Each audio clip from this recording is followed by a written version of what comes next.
끝에서 발끝까지 나의 모든 120종의 세포 하나하나까지 하나님의 영이 간섭해 주시옵소서.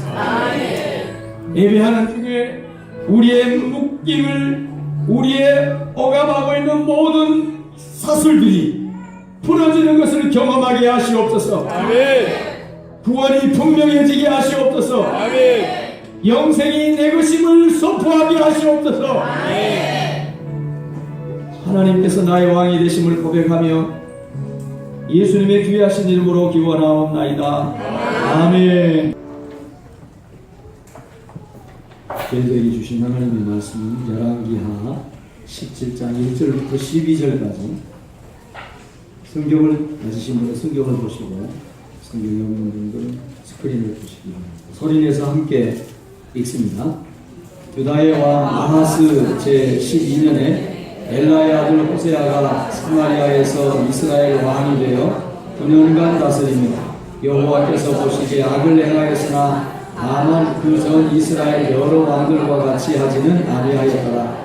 아수르의 왕 산마레스에 올라오니 호세아가 그에게 종이 되어 조공을 드리더니 그가 애굽의 왕 소에게 사자들을 보내고 해마다 하던 대로 아수르 왕에게 조공을 드리지 아니하며 아수르 왕이 호세아가 배반함을 보고 그를 옥에 감금하여 두고 아수르 왕이 올라와 그 온 땅에 두루다니고 사마리아로 올라와 그곳을 3년간 에워쌌더라. 호세아 제9년에 아수르 왕이 사마리아를 점령하고 이스라엘 사람을 사로잡아 아수르로 끌어다가 고산 강가에 있는 할라와 하볼과 메대 사람의 여러 고을에 두었더라.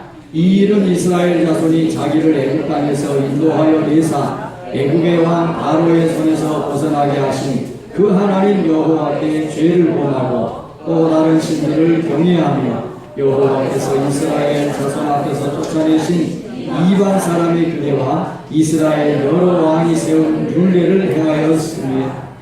이스라엘의 자손이 정사로 불의를 행하여 그 하나님 여호와를 배역하여 모든 성읍의 낭대로부터 견고한 성에 이르도록 산당을 세우고 모든 산 위에와 모든 푸른 나무 아래에 목산과 아세라 산을 세우고 또 여호와께서 그들 앞에서 물리치신 이방 사람같이 그 모든 산당에서 분양하며 또 악을 행하여 여호와를 경노하게 하였으며 또 우상을 섬겼으니 이는 여호와께서 그들에게 행하지 말라고 말씀하신 일이라. 아멘. 따라합시다. 간절함이 밥이다.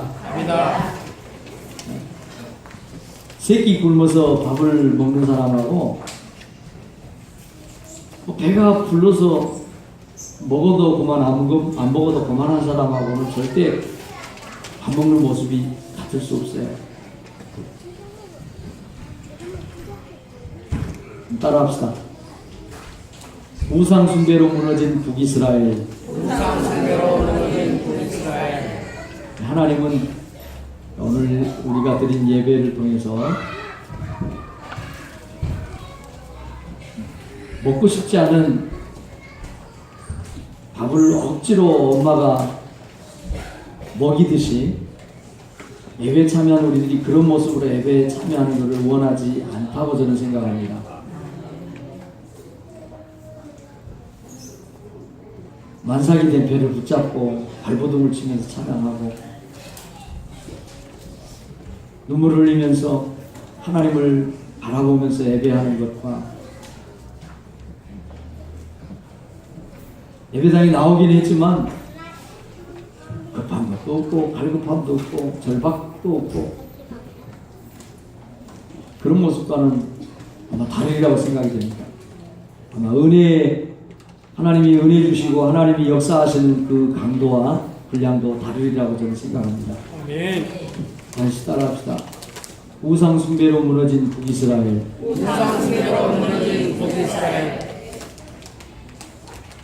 우상이 뭐냐? 우상.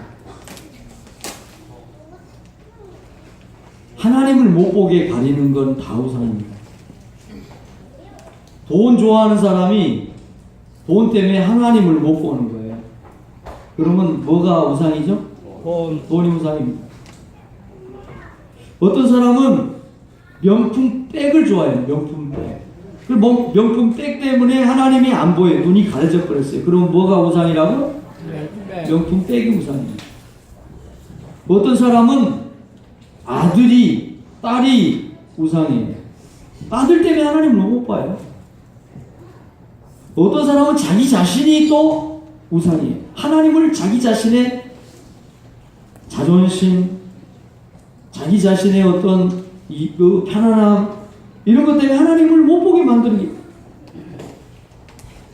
어떤 분은 남편을 너무 좋아해요. 아내를 또 너무 좋아해요. 그래서 아내 때문에, 남편 때문에 하나님을 하나님으로 못 보게 만드는 거예요. 그럼 남편이, 아내가 우상입니다. 그래서 그 남편을 섬기고, 아내를 섬기고, 자식을 섬기고, 돈을 섬기고, 명품백을 섬기면 그것이 바로 우상숭배예요. 우상숭배 그러면 큰 사당나무 밑에 돌을 쌓아놓고 서랑당에다가 공을 빌고 돌을 쌓고 정한수를 떠놓고 그리고 제사상 앞에서 절을 하고 큰 부처상 앞에 가서 공을 드리고 이것을 그것도 우상숭배 맞아요. 그런데 포괄적인 우상숭배, 성경에서 말하는 우상숭배는 뭐냐? 하나님을 하나님처럼 못 보게 만드는 모든 것, 두말할 것도 없죠. 불상 앞에 가서 혹은 큰 바위 앞에, 큰 나무 밑에 어떤 희한하게 생긴 바위 앞에 가서 상을 차려놓고 절을 하고 뭐 이런 것 우상숭배 두말할 것 없어요. 근데 우리들이 그것은 우상숭배인지를 아는데 교회당에 와서 우상숭배하는 건지 뭔지는 몰라요. 교회 다닌 사람들은 우상숭배 안 한다고 생각을 하거든요. 착각이에요. 예배당에 와 있는데 예배당에 와서 예배 드리면서도 하나님을 하나님으로 못 보게 만드는 우상을 수십 가지를 가지고 예배당에 나온 사람들이 있습니다. 우상숭배입니다.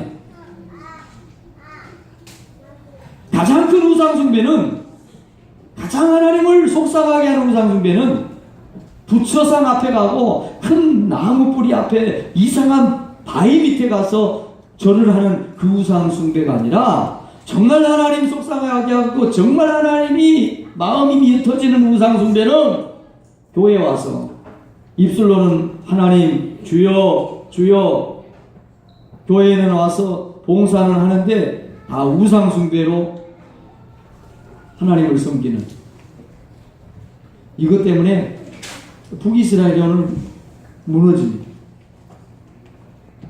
여러분, 사단은 우리가 어떻게 하든지 넘어지면 되는 거예요. 사단의 최종 목적은 그 사람의 자존심을 긁든지, 그 사람의 체면을 손상하게 하든지, 그 사람이 성질을 부리게 하든지, 어떻게 하든지, 누구하고 싸우게 하든지, 누구 때문에 뭐 속이 뒤집어져서 교회에 나가고 싶지 않게 만들든지. 사단의 첫 번째 목표는 뭐냐 그러면 저와 여러분이 하나님에게서 떨어지는 겁니다. 아멘. 그러니까 우리가 예배당에 오면 교회 다니면 우상숭배 안 할 거라고 하는 그런 교묘한 생각을 우리 속에 넣어놓고, 사실은 나는 교회 다녀 우상숭배 안 해, 그런 자만심을 우리 속에 넣어놓고 사실 교회 와서는 우상으로 우리 속을 가득 채우는, 이것이야말로 고등수법의 사단의 전략이라는 사실을 여러분들이 깨닫기를 바랍니다. 여러분, 인류의 가장 큰 죄가 어떤 죄예요? 태초부터 지금까지 인류의 가장 큰 죄가 어떤 죄예요? 두말할 것도 없이 에덴 동산에서 아담과 하와가 선악과 따먹은 거예요. 그 열매 하나 따먹은 게 그렇게 큰 죄예요? 그게 그렇게 큰 잘못이에요? 선악과 하나 따먹은 건 별 문제 아닐 수 있어요. 근데 왜 그 선악과를 따먹었느냐가 문제죠. 하나님은 분명히 아담, 하와에게 그 선악과를 먹으면 반드시 죽는다 그랬어요. 하나님이 말씀을 하셨어요. 근데 아담과 하와가 하나님이 분명히 말씀을 할 그 말씀을 듣지 않고 뱀이 와서, 사단이 와서 뻐득이는 말을 하나님의 말보다 더 믿어버렸다는 거죠. 여러분 생각해보세요. 여러분 자녀들이, 눈에 넣어도 안 아픈 여러분의 자녀들이 엄마가 아빠가 외출하면서 저 사과 먹으면 안 된다. 그 사과 하나 먹었다고 세상에 이렇게 큰 벌을 내릴 수 있어요? 그렇게 보면 이건 큰 문제가 아니에요. 그런데 정말 큰 죄가 된, 가장 큰 인류가 지금 가장 큰 죄가 된 까닭이 있는 거예요. 그게 뭐예요? 하나님의 말을 사단의 말보다도 우습게 여겼다는 거예요. 여러분, 하나님의 말씀 중에 가장 우리에게 강력하게 강조하고 또 강조하고 우리에게 귀가 닳도록 하나님이 하신 말씀이 뭐예요? 십계명이에요. 십계명. 너희가 다 해라. 그러나 이 10가지는 절대 지켜야 된다. 우리가 지킬 게 뭐 10가지밖에 아니고 얼마나 지킬 게 많아요. 그런데 하나님이 이스라엘 백성들에게 10가지를 꼭 지키라고 준 게 십계명이에요. 근데 그 십계명 중에서도 첫 번째, 두 번째 계명이 다 우상 숭배하지 말라는 거였어요. 자, 시작. 너는 나 외에는 다른 신들을 내게 두지 말라. 너를 위하여 새긴 우상을 만들지 말고 또 위로 하늘에 있는 것이나 아래로 땅에 있는 것이나 땅 아래 물속에 있는 것의 어떤 형상도 만들지 말며 그것들에게 절하지 말며 그것들을 섬기지 말라. 나 내 하나님 여호와는 질투하는 하나님인즉 나를 미워하는 자의 죄를 갚되 아버지로부터 아들에게로 3, 4대까지 이르게 하거니와 나를 사랑하고 내 계명을 지키는 자에게는 천대까지 은혜를 베푸느니라. 이게 10계명의 1계명, 2계명이에요. 선악 하나 먹은 거는 그게 그렇게 큰 잘못이 아닐 수 있다는 거죠. 그런데 하나님께서 그렇게 강조하고 그렇게 우리에게 지키라고 한 그 말을 사단의 말에 속아서 하나님의 말을 하나님의 말씀으로 받아들이지를 않았던 이것이 바로 가장 큰 죄예요. 오늘 결국 209년 19명의 왕들이 다스렸던 북이스라엘이 나라가 없어집니다.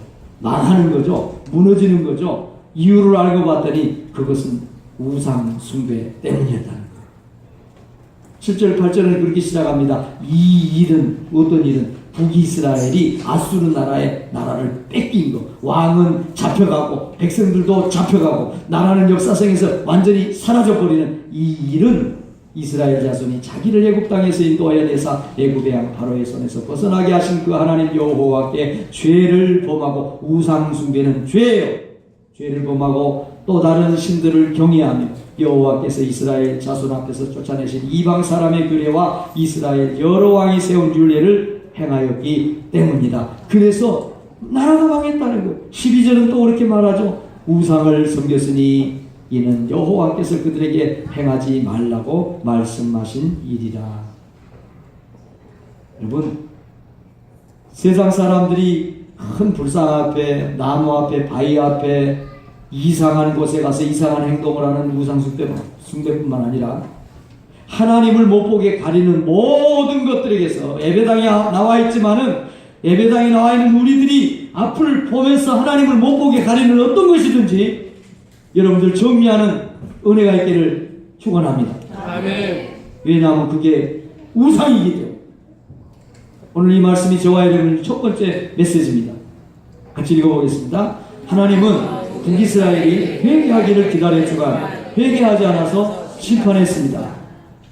결론적으로 북이스라엘이 무너진 것은 우상 숭배, 세상 사람들을 따라간 것 때문에. 그래서 나라가 망했어요.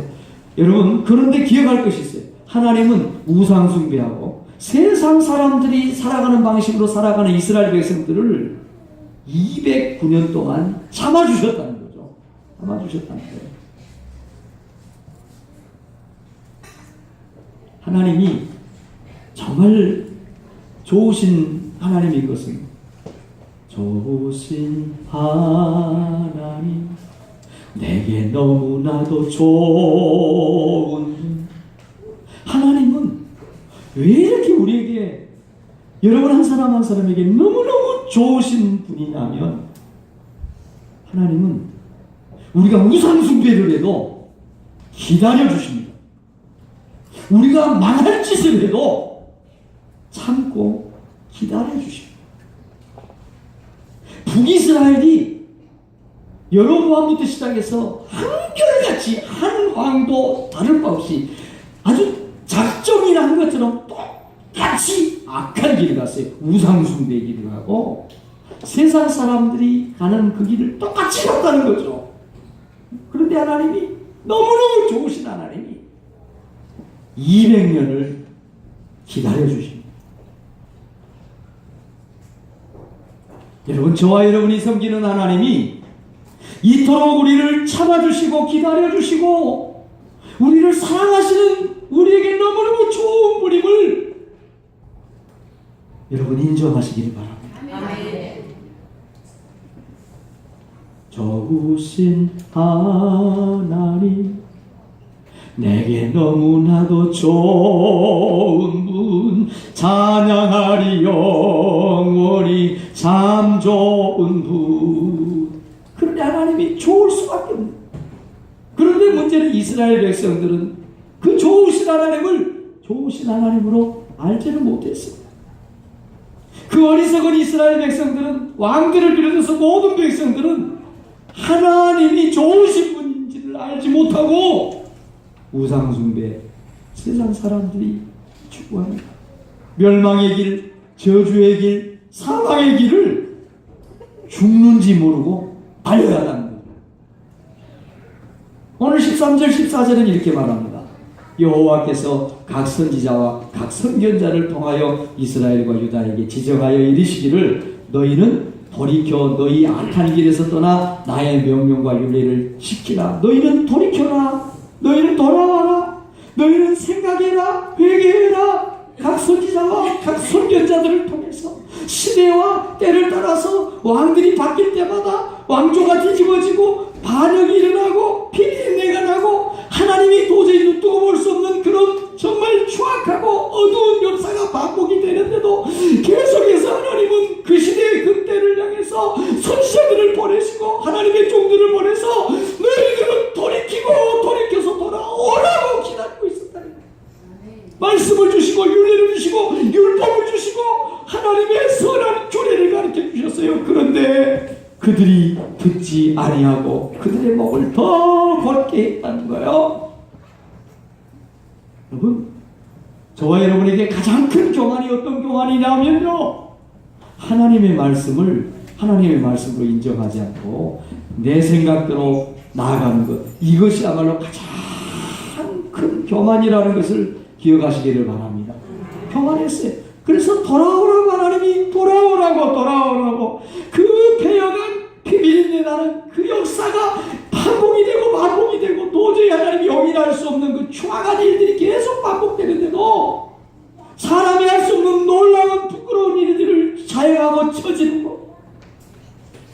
북이스라엘이 210년의 역사는 그 부끄러움의 역사였어요. 부하가 왕을 언제든지 죽이고 내 이 속을 채우기 위해서 배신을 밥 먹듯이 하고 하나님은 둘째치고 인간으로서 할 수 없는 그런 일들을 막 자행했어요. 자녀를 삶아 먹고 너 자녀를 삶아 먹자, 내 자녀도 삶아 먹자, 뭐 이런 상상할 수 없는 때에도 하나님은 기다리고 있었다. 그런데 아무리 기다려도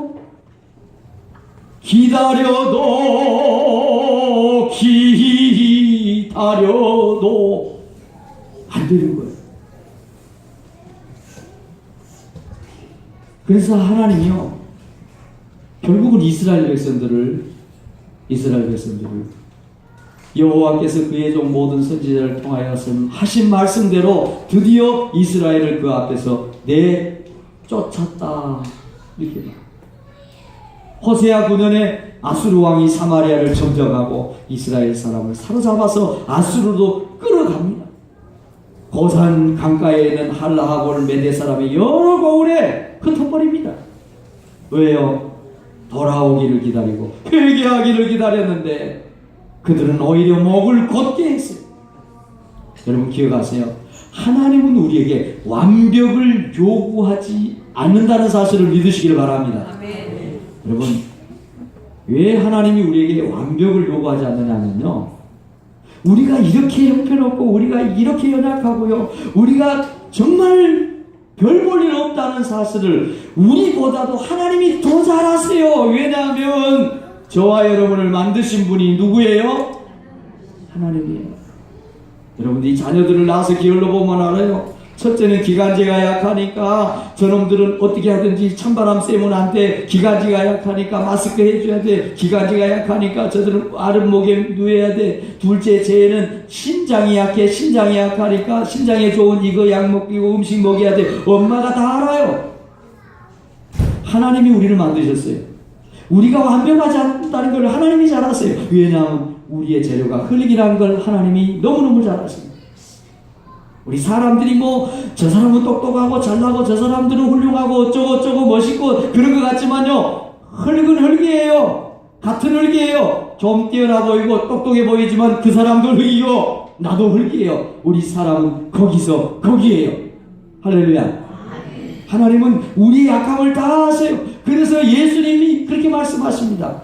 우리 사람이 얼마나 연약한 존재인지, 자신의 제자들이 얼마나 허약한 존재인지 예수님은 너무너무 잘 알고 있었다는 거예요. 그래서 사람을 다 아시기 때문에 사람에게 자신을 의탁하지 않았다고 예수님 말씀하십니다.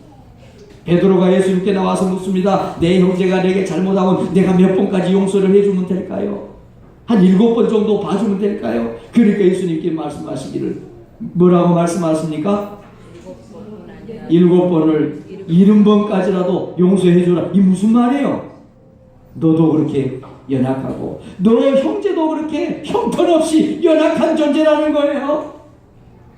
사랑하는 성도 여러분, 하나님은 우리에게 죄 짓지 하나도 죄 안 짓고 완벽하게 살아가기를 원하지 않습니다. 물론 우리가 죄 안 짓고 살아가야죠. 그러나 저와 여러분들은 죄악 속에서 태어났고 죄 속에서 살아가고 있기 때문에 죄를 안 지을 수 없다는 사실을 하나님이 다 알고 계심을 믿으시기를 바랍니다. 여러분에게 묻습니다. 교회 안 다니시다 교회 와서 여러분 마음에 다짐 안 했어요? 내 이제 교회 다니니까 옛날하고는 좀 달라야 되겠다. 술 먹고 다니고 담배 피우고 다니고 맨날 싸움질하고 다니던 때하고는 그렇게 살아서는 안 되겠다. 그렇게 마음 잡수셨어요. 교회 나오니까 그냥 술 끊어지고 담배 끊어지고 싸움 끊어졌어요? 세례 받으면서 이제 내가 세례를 받으니까 진짜 옛사람을 주고 진짜 새 사람으로 새롭게 살아야 되겠다 마음 먹었어요. 여러분 세례 받고 그렇게 됐어요? 교회에서 직분을 받았어요. 교회에서 봉사를 해요. 이제 이렇게까지 하는데 내가 전처럼 거짓말하고 전처럼 다른 사람에게 손가락질 받으면 안 되겠지 마음에 생각을 했지만 여러분의 삶이 그렇게 됐어요? 기억하십시오. 하나님은 우리에게요 완벽을 요구하지 않습니다. 왜냐하면 저와 여러분이 연약한 존재인지 하나님이 너무너무 잘 아시기 때문입니다. 그런데 중요한 것은 하나님은 우리에게 완벽을 요구하지는 않지만 우리의 중심은 보기를 원하십니다. 실수하고 넘어지고 자빠질 때마다 주님 내가 이렇게 형편없습니다. 주님 내가 왜 이런지 모르겠어요. 용서해 주세요. 다시는 안 그러게 해주세요. 회개하는 저와 여러분의 중심을 보기 원한다는 사실을 믿으시기를 바랍니다. 그래서 성경은 분명히 말합니다. 의인은 죄 안 짓는 사람이 아니고 의인은 죄가 하나도 없는 사람이 아니고 의인은 7번 넘어지고 8번 실수하고 10번 뒤집어지고 또 우상숭배의 길을 갈지라도 그때마다 회개하고 일어나는 사람이 의인이라고 말씀하고 있습니다. 여러분 성경이 말하고 있는 의인이 어떤 사람이라는 것을 오해하지 말기 바랍니다. 세례 공부를 하면서 천국을 가는 건 예수 그리스도의 보혈의 능력으로만 십자가로만 간다고 얘기를 해줘도 내가 오늘 아침에 누구하고 싸우는데 누구에게 거짓말을 했는데 이래가지고 어떻게 천국 가느냐는 거예요. 그러면 천국 갈 사람이 이 세상에 한 사람도 없다는 사실을 모르는 거죠. 여러분이 의로워서 여러분이 똑똑하고 여러분이 잘나고 거짓말 안 하고 착한 일만 해서 천국 가는 것이 아니라는 것을 믿으시기를 바랍니다.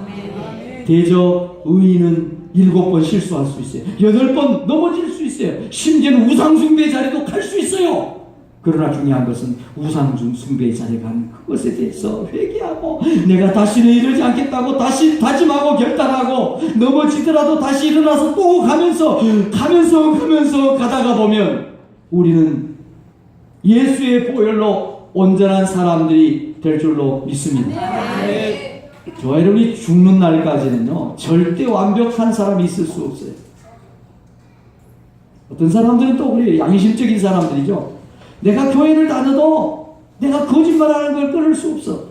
내가 교회 다닌 지가 벌써 몇 년인데 자꾸 옛날에 하던 습관 그대로 해. 그러니 나는 교회 안 다닐 거야. 여러분, 사단의 속임수에 양심의 가책의 법에 영향 없이 넘어진 사람이라는 것을 기억하시기 바랍니다. 하나님은 의인을 이렇게 정의하십니다. 7번 넘어진 사람이 어떻게 의인이에요? 여기서 7번은 완전수예요. 7,000번인지 8,000번인지 모르는 거예요. 무한정한 수를 성경에는 완전수라고 해요. 7이 7이 완전수예요. 7번 넘어졌다는 건 무한정 넘어진 거예요. 그런데 중요한 것은 무한정 넘어지지만 그때마다 회개하고 주의 이름을 의지하고 십자가 붙잡고 일어난 사람이 의인이라는 것을 믿으시기를 바랍니다. 회개하고 돌아오기를 하나님은 기다렸어요. 그런데 북이스라엘은 돌아올 줄 몰랐어요. 계속해서 더 패역한 길을 갔어요. 여러분 혹시 실수하고 여러분이 잘못한 것들이 있다고 하면 회개하고 돌아오는 은혜가 있기를 주의 이름으로 축원합니다. 돌아오기를 원하는 하나님의 그 메시지를 외면하고 나는 양심의 가책 때문에 내가 무슨 낯짝으로 계속 여러분의 목을 곧게 하고 그 길을 가면 육신의 길이 사망인 것처럼 교만의 끝이 멸망이라는 것을 경험하는 것 외에는 아무것도 없다는 사실을 믿으시기 바랍니다. 오늘 이 말씀이 우리에게 주는 두 번째 메시지입니다. 시작. 호세아 왕은 하나님을 의지하지 않고 허망한 이방 문화를 따랐습니다. 사단이 우리를 넘어지게 만들고 무너지게 만드는 아주 좋은 효과적인 방법이 있는데, 수단이 있는데, 그게 뭐냐면 세상의 문화입니다. 세상 문화. 다른 사람들도 다 그렇게 한다는 거예요. 많은 사람들이 다 그렇게 한다는 거예요. 오히려 내가 따라가지 않으면 내가 이상한 사람이고 내가 왕따를 당하는 그 문화를 가지고 사단은 이 마지막 때에 우리를 넘어지게 만든다는 것을 믿으시기를 바랍니다. 예전에 오래됐습니다. 제가 또 모임에 갔는데 제가 목사님 뿐이 아는데 말이죠. 소주잔에다가 소주를 따라줘요. 그래서 제가 소주를 마시겠어요? 혹시 뭐 비싼 뭐 양주를 따라주면 모를까? 아예 저는 됐습니다. 그분이 하는 말이요, 놀랬어요. 왜 그러세요 목사님? 제가 저 아무개 목사도 알고 아무개 목사도 아는데 가끔 만나면 한 잔씩 하는데, 이제 그 목사님들은 우리가 소속되어 있는 교단하고 좀 다른, 좀 리버럴한, 비교적 술에 대해서 좀 허용이 되는 그런 교단의 목사님이었어요. 그러니까 그 사람이 다 그런 줄 아는 거예요. 그런데 다 다른 사람들도 그러는데 왜 당신만 안 마신다는 거예요. 여러분, 남들이 마시면 마셔야 되죠, 그죠? 남들이 가면 가야 되죠? 육신을 쫓는 사람은 육신의 일을 생각하고 영을 쫓는 사람은 영의 일을 생각하네. 할렐루야. 사단이요, 우리를 문화를 가지고 넘어지게 만들어요. 남들도 그렇게 한다는 거예요. 저 사람도 그렇게 한다는 거예요. 여러분, 그러나 기억하세요. 교회는 문화를 따라가는 기관이 아니고 교회는 세상의 문화를 이끌어가는 기관이라는 것을 기억하시기를 바랍니다. 그거를 모르는 사람들이 가끔 교회에서도 목사님 우리도 다 그렇게 하는데 우리도 한번 해봅시다. 여러분, 좋은 건 해야 되죠. 좋은 건 해야 돼요. 그러나 세상이 한다고, 많은 사람이 한다고 다 하는 것은 그게 항상 옳은 건 아니에요. 오늘 아수르 왕 살만에셀이 쳐들어왔어요. 나라를 이제 빼앗겠다고 쳐들어온 거예요. 호세아가 힘이 없으니 어떡합니까? 종이 돼서 이제 조공을 바치고 신하의 나라가 된 거죠. 자, 그러다가 이 호세아 왕이 마음이 변했어요. 어떻게 마음이 변했냐? 가만히 이렇게 보니까, 주변 정세를 보니까 애굽이 옛날에 강대국이었다가 아람 이후에 쇠락을 했어요. 그러다가 서서히 아수르 나라가 신흥 강대국으로 부상하고 있는데, 그때 옛날에 강대국이었던 애굽이 서서히 힘을 회복하고 올라오는 것 같아요. 호세아 왕이 생각할 때는 애굽이 아수르를 이길 것 같은 생각을 한 거예요. 그래서 아수르 왕을 쫓아가다가 줄을 바꾼 거예요. 애굽 왕을 잡아야 되겠다. 그래야 우리나라가 살겠다. 그래서 예교 전략의 실패를 가져온 거죠. 이게 이제 객관적으로 보면, 논리적으로 보면 예교의 실패를 한 거예요. 예교. 응? 아수르 나라를 친하게 지내고 섬기기로 했으면 끝까지 아수르를 섬겨야 되는데, 가만히 보니까 이게 안 될 것 같아. 애굽이 더 강할 것 같아. 그래서 예교 관계를 바꿨단 말이죠. 그러니까 엄밀히 따지면 이건 예교 전략의 실패라고 말할 수 있어요. 그런데 하나님은 예교 전략의 실패로 보지 않고, 이것은 호세아 북이스라엘이 하나님보다 예굽을 의지했다고 판정을 해버린 거예요.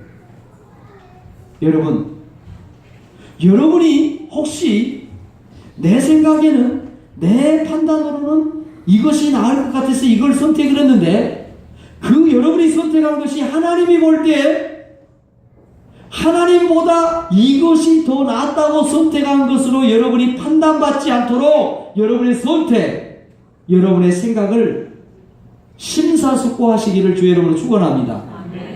아니, 이건 예교를 실패한 거예요. 그런데 하나님은 예교 실패로 보지 않고 호세아 왕과 북이스라엘이 하나님인 나보다 애굽을 더 의지했다고 봐버렸다니까요. 판단을 해버린 거예요. 하나님이 판단한 걸 아니라고 말할 수 있는 사람이 아무도 없어요. 여러분, 혹시 여러분들은 하나님보다 더 신뢰하는, 더 믿을 만한 어떤 것을 가지고 있지 않아요? 그래서 하나님을 선택하는 게 아니고 정말 어렵고 나라가 무너지는 이런 정말 급박한 상황이 있는데 하나님을 선택하고 하나님을 의지하지 않고 하나님이 볼 때 하나님이 그렇게 여겨버린 거 아니에요? 그래서 오늘 분명히 성경은 하나님이 노하셔서 하나님이 아수르의 나라에 줘버렸다, 맡겨버렸다 그러거든요. 하나님이 그렇게 보셨다는 거예요. 여러분, 저와 여러분의 삶의 걸음걸음이 하나님보다도 하나님이 아닌 다른 것을 의지하는 것으로 하나님이 판단하지 않도록 저와 여러분들이 믿음으로 반응하고 살아가는 복이 있기를 주의 이름으로 축원합니다. 그래서 이 일이, 나라가 망한 거, 예교 전략이 실패했어요. 그런데 이 일, 나라가 망한 거, 이거는 하나님께 죄를 범한 거였다는 거예요. 이방 사람들을 따라가기 때문이라는 거예요. 여러분, 교회는 세상 안에 있습니다. 그러나 교회는 세상을 따라가는 기관이 아니에요. 세상을 이끌어가고 세상을 선도하고 세상을 가르치는 것이 교회지. 참 가슴 아픈 것은 요즘 동성애자들의 문제가 세계적으로 문제가 되고 있어요. 미국이 이제 동성 결혼을 인정하는 국가가 됐죠. 6월 26일 연방 대법원에서 결정이 나서 미국은 이제 남자들끼리 일부 주에서는 허용이 되고 있었지만 이제 전체 미국 52개 주입니까? 모든 미국 전역에서 동성 이제 가정이 인정이 돼요. 지구상에 한 19나라가 법적으로 동성 결혼이 허용이 돼요. 동성애가 허용이 된다는 얘기예요. 자, 그러니까 우리나라가 이제 교회가 동성애에 대해서 얘기를 해요. 근데 동성애는 아무튼 여러분 잘 들으세요. 동성애 하는 사람이 교회에 올 수 있는 거예요. 아멘? 동성애 하는 사람들은 다 사탄이 아니에요. 묻습니다. 그런 일이 없어야 되겠지만 내 자녀가 어느 날 알고 봤더니 동성애자가 가슴은 아프죠. 그러나 제가 내 아들이고 내 딸인 것은 변함이 없어요. 잘 이해하셔야 돼요. 동성애자가 다 사탄이에요? 아니에요. 동성애자가 누구예요? 다 우리 형제 자매 아니에요?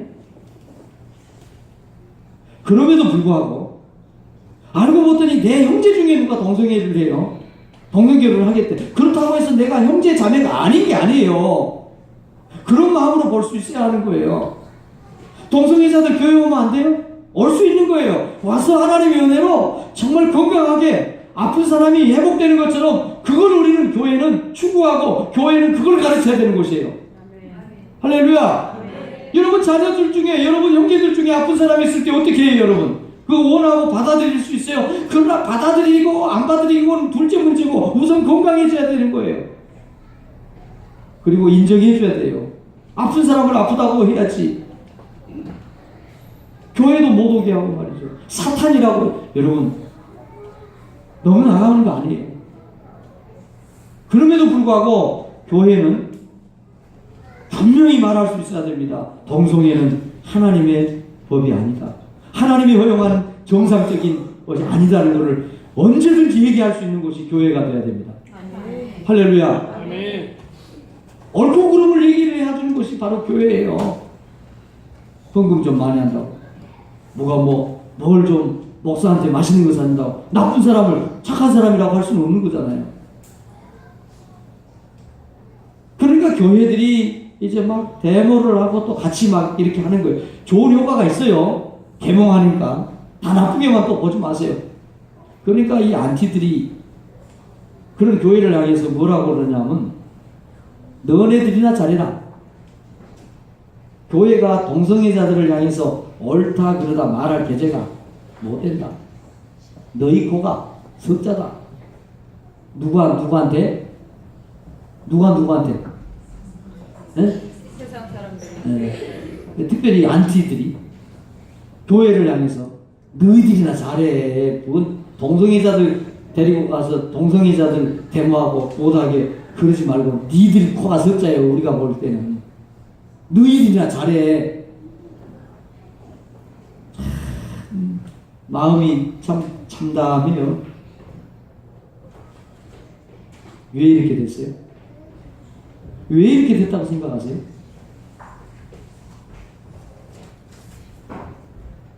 저와 여러분 책임이에요.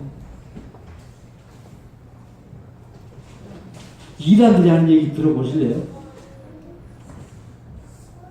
더 기가 막혀요. 우리처럼 이렇게 교회 다니면 다 지옥 간대요.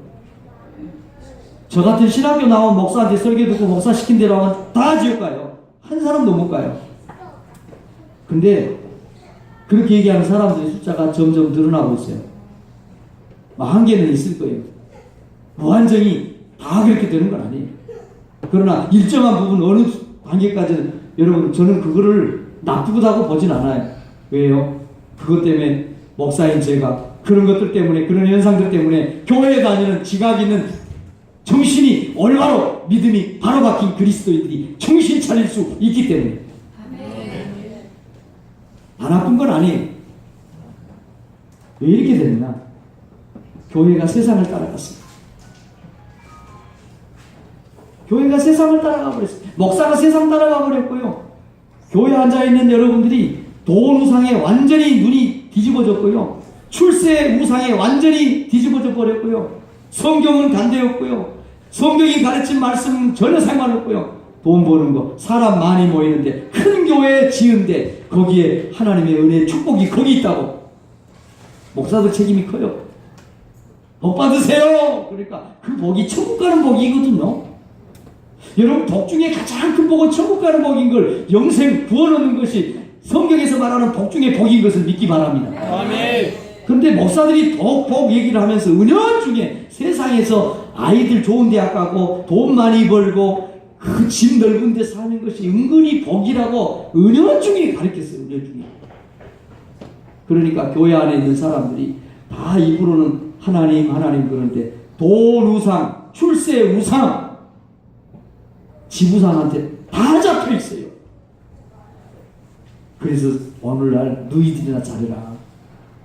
교회 다니는 너희들이 동성애 한다고 동성애자들한테 손가락질하고 에이 추악하다고 너희들 개체가 지금 너 코가 석자야. 이런 얘기를 하고 있어요.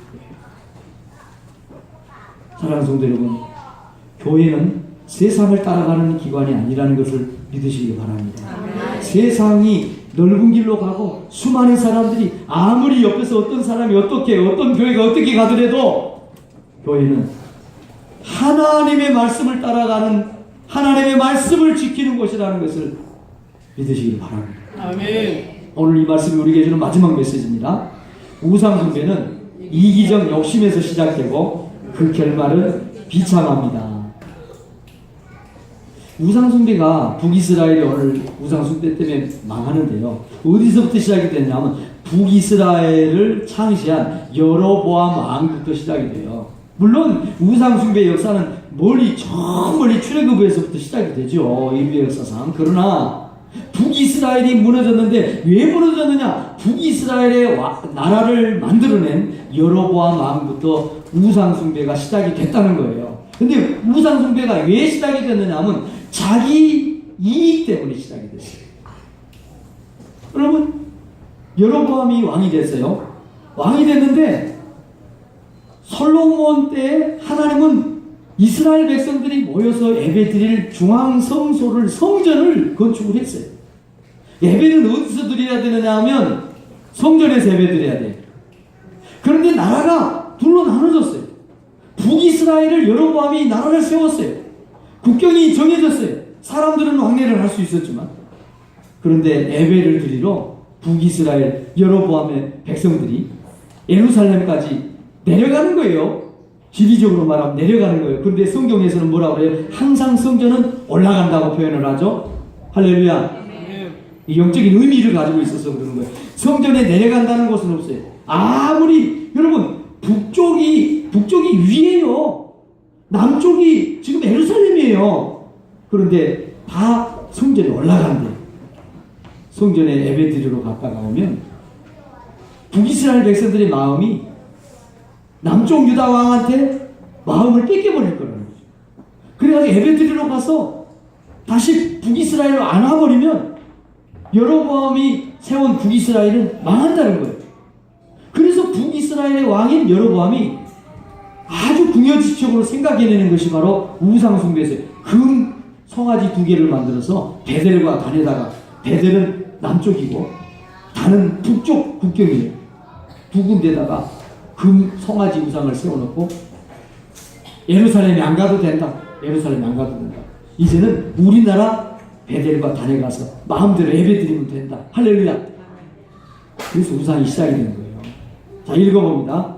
만일 이 백성이 예루살렘에 있는 여호와의 성전에 제사를 드리고자 하여 올라가면 이 백성의 마음이 유다 왕들 그들의 주 르호보암에게로 돌아가서 나를 죽이고 유다의 왕 르호보암에게로 돌아가리로다 하고 이에 계획하고 2 금송아지를 만들고 우리에게 말하기를 너희가 다시는 예루살렘에 올라갈 것이 없도다. 이스라엘아, 이는 너희를 애굽 땅에서 인도하여 올린 너희의 신들이라 하고 하나는 베델에 두고 하나는 단에 둘지라. 이 일이 죄가 되었으니 이는 백성들이 각가지 가서 그 하나에게 경배함이더라. 할렐루야. 북이스라엘의 우상숭배가 북이스라엘의 창시자였던 여로보암이 자기 욕심 채우려고 시작한 거라고 합니다. 더 나아가서는 산당들을 짓기 시작합니다. 산당. 베델과 단의 우상을 갖다 놨으면 됐지. 그것도 부족해서 거기도 못 가면 산당들이 뭐냐면 옛날에 우상을 섬겼던 오늘날 좀 큰 나무 밑에 높은 산 밑에 뭐 이런 거예요. 너희들 어디든지 가서 그냥 예배 드려라. 우상 숭배를 조장하는 거죠. 예루살렘 성전에 못 가게. 여러분 인터넷 예배, 텔레비전 예배 조심하시기 바랍니다. 가까운 데 가서 내 집에서 그냥 뭐 얼마나 좋아요. 그런데 성경이 말하고 있는 예배는 퍼블릭 예배, 공예배를 말하고 있다는 사실을 기억하시기 바랍니다. 성경 읽어보세요. 하나님이 택하신 곳으로 가서 그곳에서 거기서 계속해서 하나님은 모든 하나님을 믿는 백성들이 모여서 함께 드리는 공예배를 얘기하고 있다는 사실을 기억하기를 바랍니다. 그리고 교회의 역사가 진행이 되면서 공예배가 필요한 것만큼 개인들이 프라이빗 서비스가 필요한 것을 하나님이 허용을 하십니다. 그래서 가정에서 혼자, 야곱이 그 베델에서 혼자 예배 드리는 모습이 나타나요. 여러분, 그런데 혼자 드리는 예배는 공예배를 무시하고 드리는 게 혼자 드리는 그 예배가 아니에요. 공예배를 드리고 그리고 나서 혼자 더 하나님께 가까이 1대1로 하나님께 더 예배하면서 하나님의 그 은혜 가운데 나가는 게, 이게 프라이빗 개인 예배라는 것을 기억하기 바랍니다.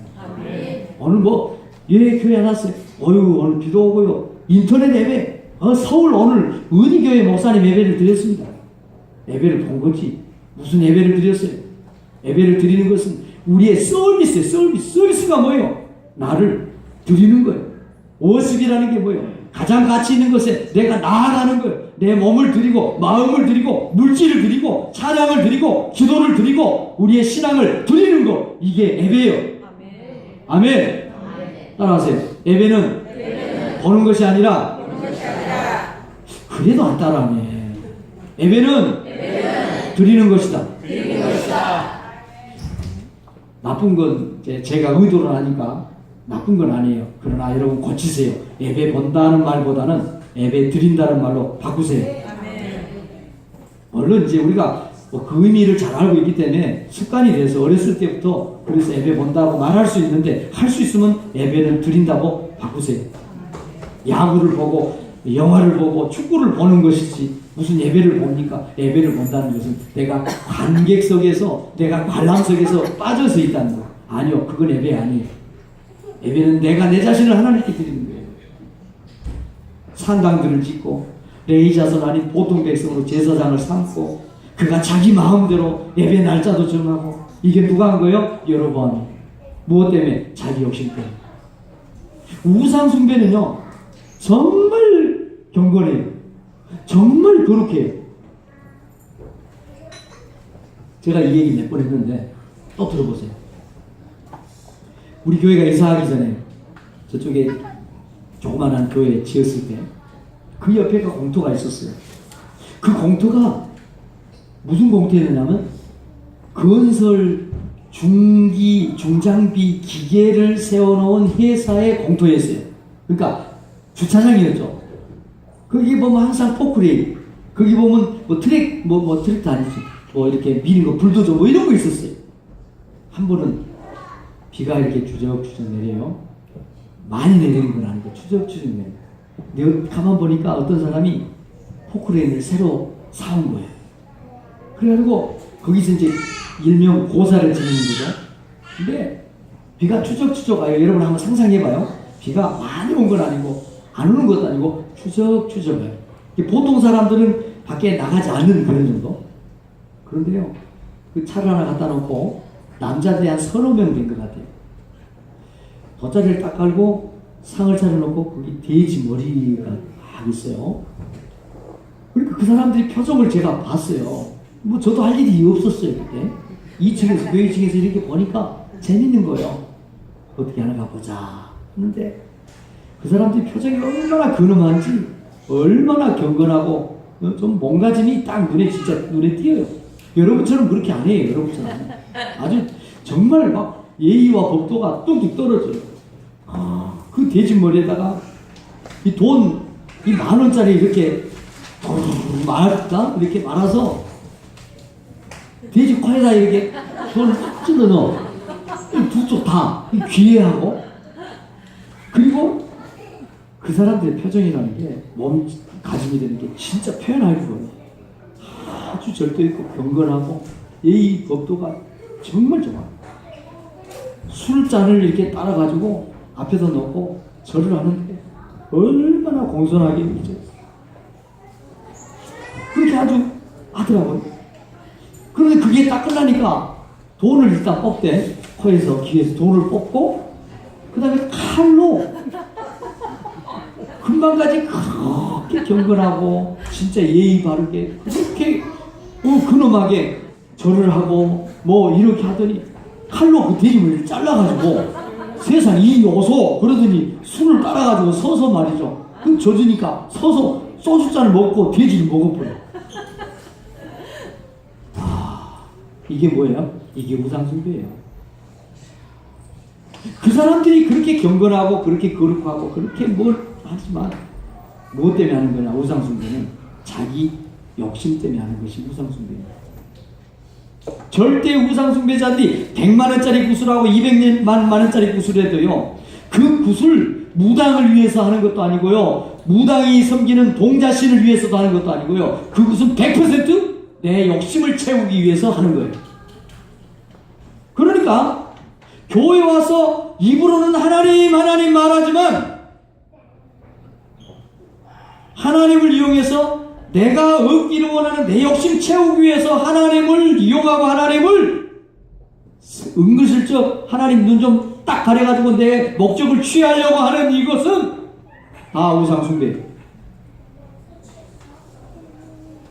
여러분, 그러니 교회 안에 얼마나 많은 우상숭배 하는 사람들이 있습니까? 잘 들으십시오. 잘 들으세요. 우상숭배하는 사람도 복받기 원하고 하나님을 믿는 사람도 복받기 원합니다. 그런데 우상숭배자들과 하나님을 진짜 섬기는 사람들의 복받기 원하는 이유와 목적이 달라요.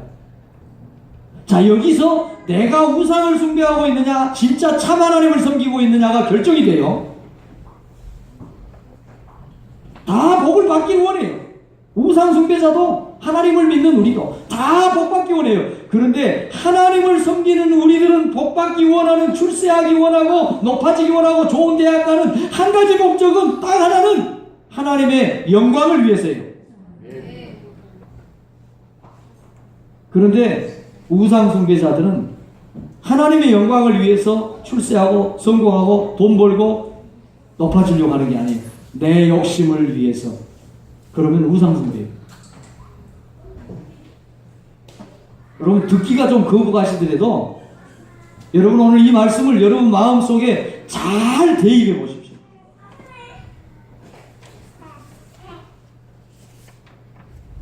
서두에 말씀드렸지만 진짜 하나님을 서운하게 하고 진짜 하나님 마음을 아프게 하는 우상숭배는 세상 밖에서 불도저 앞에서 돼지머리에 절하는 데 있지 않습니다. 그것도 속이 상하죠. 그런데 진짜 하나님이 속이 상하고 진짜 하나님 마음 아픈 우상숭배는 교회 안에 있습니다. 하나님을 이용해서 내 욕심을 채우려. 여러분, 그런 사람 안 봤어요? 정말 교회 다니면서 출세했다고 성공했다고 그랬는데 출세하고 성공을 하니까 하나님 떠나고 교회 떠나는 사람들 안 보셨어요? 우상숭배의 결론입니다. 자기 목적이 채워지면 언제든지 교회에 안 나올 수 있고 하나님을 던질 수 있어요. 이 우상숭배 차이입니다. 그럼 우상숭배자들은 이 점집에 갔는데 이 점집이 내게 만족을 안 줘. 점집 2번 생각도 안 하고 다른 점집에 가는 거예요. 그런 사람들한테는 나쁜 사람이라고 얘기하는 사람은 없어요. 왜? 그게 당연하니까 그런 거예요. 교회도 마찬가지예요. 우상숭배하는 사람들은 이 교회 가니까 내게 만족이 없어요. 내 취지대로, 내 성향대로, 내가 원하는 대로 안 해줘요. 그러니까 미련 없어요. 옮기는 거예요. 그렇다고 해서 여러분 오해는 하지 마세요. 교회 옮긴 사람들은 다 우상숭배자들. 그거 아니에요. 그런데 그럴 확률이 높아요. 여러분, 하나님을 섬기시기를 바랍니다. 아멘. 하나님을 섬기는 목적은 단 하나예요. 예수님도 말씀하셔요. 내 원대로가 아니라 아버지의 뜻대로 하세요. 이게 하나님을 섬기는 사람들의 신앙 고백입니다. 그런데 우상숭배자들은 자기를 위해서 자기에게 유익이 된다고 하면 어디서든지 산당을 틀 수 있습니다. 산당을 만들 수 있어요. 어머니 집에서 예배 드리면 되지 뭐. 산당입니다. 이 교회는 내가 이렇게 주장을 해도 내 말을 안 들어줘. 위험합니다. 산당일 수 있어요. 성경 보세요. 이스라엘 백성들이 하나님이 그렇게 남북 이스라엘 왕들의 역사를 쭉 기록을 하면서 어느 왕은 산당을 무너뜨리지 못했더라. 어느 왕은 산당을 제거했더라. 산당의 역사와 싸움이에요. 우상이라는 거죠. 사랑하는 성도 여러분, 말씀을 이제 마치겠습니다. 정말 저와 여러분이 하나님을 섬긴다고 하면요, 하나님은 우리에게 진짜 하나님이 주시길 원하는 복을 주실 줄로 믿습니다. 그러나 저와 여러분이 하나님을 또 다른 어떤 우상으로 하나님도 섬기고 우상도 섬기고, 이거는 우리 장로님이 오늘 새벽에 큐티를 올려놓으셨어요. 새벽 3시, 세상에 좀 본받으세요. 새벽 3시 25분에 큐티, 3시부터는 더 전에 했겠죠. 하나님도 섬기고 우상도 섬기는 것은 하나님 안 섬기는 거예요.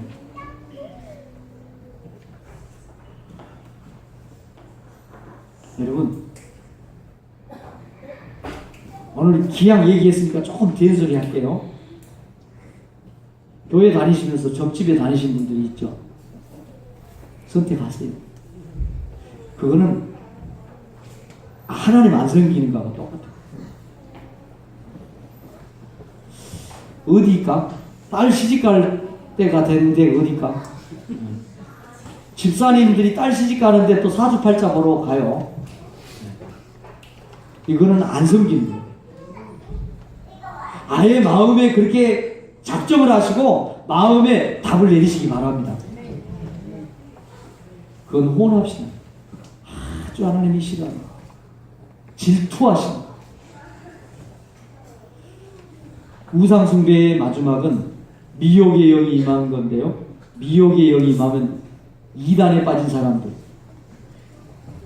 우상 숭배자들, 그 사람들이 우리가 볼 때는 희한한 짓을 하는 거거든요.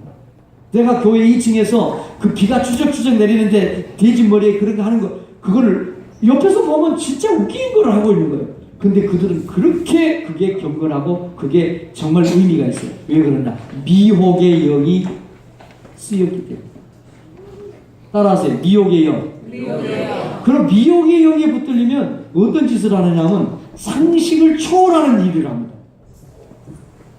가정의 가치보다 더 높은 건 없어요. 가정입니다. 자기 자녀보다 더 귀한 존재가 없어요. 자기 자식을 불태워서 우상을 섬깁니다. 왜요? 미혹의 영이 임했기 때문에. 밖에서 보면 진짜 이상한 거예요.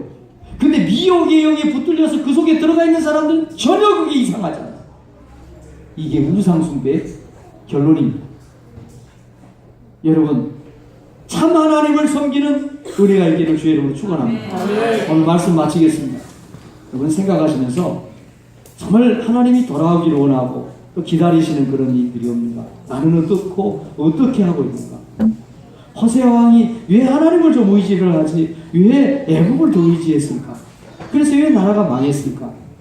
2분만 같이 기도하겠습니다. 하나님 아버지, 하나님께서 우리를 오늘도 이 예배 자리를 인도하시고 하나님의 말씀을 듣게 하셨습니다. 장마가 시작이 되고 비가 많이 오고 있지만 믿음을 가진 우리는 집에 있을 수 없어서 예배 자리로 나왔습니다. 하나님, 우리의 믿음이 우상 숭배 차원에 머무르지 않고 내 욕심을 채우는 그런 수준에 머무르지 않도록 인도하여 주시옵소서. 하나님, 정말 우리가 세상을 이길 수 있는 그런 믿음의 사람들로 하나님께 인정을 받고 평가를 받을 수 있길 원합니다. 호세아 왕은 하나님보다는 애국을 의지하고 국제정세의 줄다리기를 했습니다. 줄타기를 했습니다. 하나님은 북이스라엘이 회개하기를 기다렸지만 회개하지 않았습니다. 돌아오지 않았습니다. 그래서 200년도 기다렸는데 하나님은 더 이상 기다리지 않고 결국은 나라를 무너뜨렸습니다. 우상숭배, 우리나라 우상숭배 극심합니다. 정말 심각한 것은 주의 이름을 부르는 우리들이 혹시 우상숭배자들이 아닐까 하는 두려움입니다. 하나님, 내 속에 정한 마음을 주시고 정직한 영을 새롭게 하셔서 우상의 영에서 해방되는 복이 있게 하여 주옵소서. 우리 하나님이 함께 하시기를 간절히 원하고 예수님의 귀하신 이름으로